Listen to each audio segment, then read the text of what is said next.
Oui, ils sont devenus fous. Ils sont devenus fous. Ça veut dire que je l'assume, je le dis à longueur d'écrit, à longueur de plateau de télévision, et je le justifie. Ils sont devenus fous, si tant est qu'ils n'ont jamais été normaux.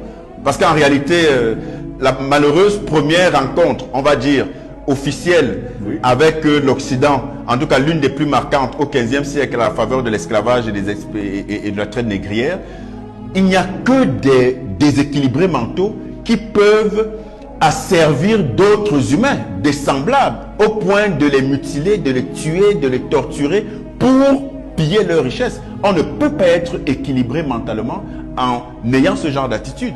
Je prends le cas de Haïti, qui est puni aujourd'hui, qui est l'un des pays, sinon le pays le plus pauvre au monde. Mais pour quelle raison? Tout simplement parce que la France d'abord, les États-Unis ensuite, et entre les deux, l'Allemagne, ont décidé de faire de Haïti l'exemple, le modèle de pays dont il ne faut pas suivre l'exemple, et justement en châtiant ce pays-là. La France a fait payer à Haïti pendant près de 100 ans une dette pour dédommager les esclavagistes et les colonialistes français. Est-ce que vous pensez que des gens qui sont raisonnablement constitués peuvent avoir ce genre d'analyse? Ce n'est juste pas possible.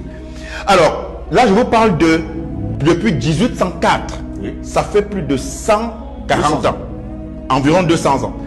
Alors, vous avez ensuite les Américains avec leur système financier unique qui n'a pour seul mécanisme que le pillage. Ça ne date pas d'aujourd'hui. Aujourd'hui, c'est pour ça que je parle d'ajustement de forme dans des manières beaucoup plus subtiles mais plus pernicieuses. Vous savez qu'aujourd'hui, quand on sait ce que valent le FMI et la Banque mondiale, quand ils ont été créés à Bretton Woods en 1944, en réalité, ce sont des instruments pour asservir les peuples par le mécanisme de la dette qui permet d'enrichir justement les pays occidentaux et précisément les États-Unis. C'est la seule mission principale de ces institutions-là. Mais quand je dis ça, je veux montrer à quel point ce n'est pas en 1944 que ça a commencé, ce n'est pas en 2022 non plus.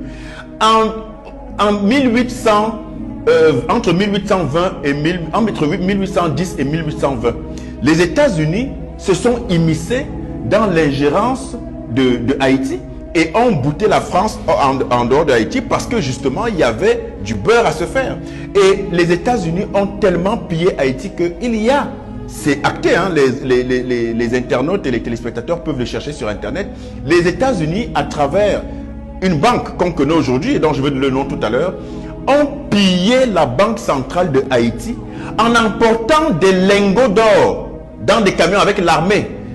Et c'était tellement grave que Haïti était la proie de ces pays occidentaux-là.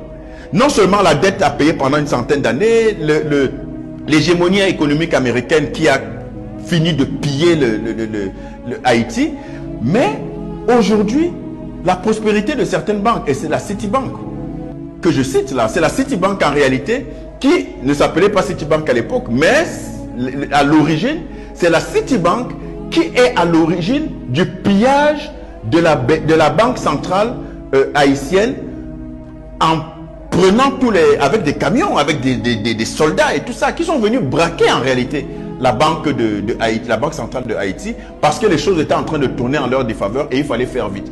Voilà un exemple.